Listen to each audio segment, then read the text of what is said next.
Ang pag-uusapan po natin ngayon ay tungkol sa mga calluses, corns, and warts o kaya naman yung mga kulugo sa mga kamay natin.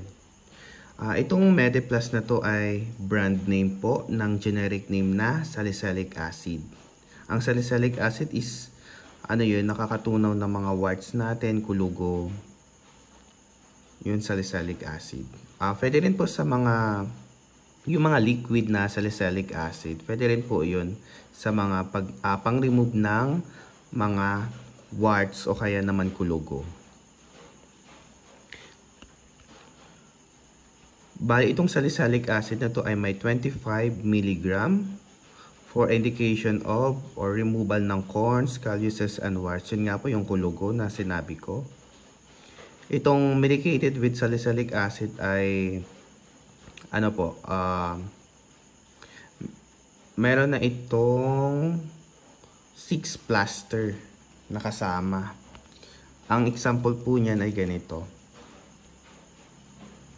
'Di ba? Meron siyang bilog dito sa gitna para pag may kulugo kayo, ilagay nyo lang dito, insert nyo lang sa pinaka gitna.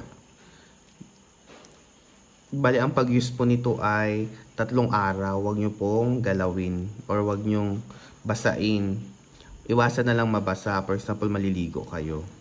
Tapos palit ulit ng plaster. Pero bago nyo lagyan ng plaster, kailangan maibabad nyo muna yung kulugo nyo sa warm water or lukewarm water. Tapos lagyan nyo na ng ganito plaster. 2 to 3 days bago nyo po i-remove tong plaster. Tapos panibago na naman ulit. Tapos babad na naman sa lukewarm water. Hugasan nyo sa lukewarm water yung kulugo nyo. Ganyan lamang. Kaya naman pag wala kayo nakitang ganito sa mga drugstore, itong Mediplus na plaster, pwede naman yung mga salicylic acid lang na solution na liquid.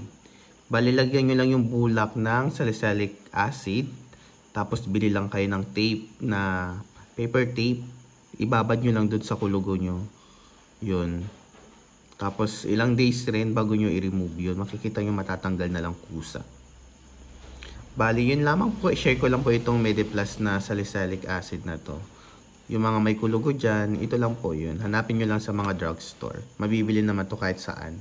Pero minsan yung ibang drugstore wala silang ganito.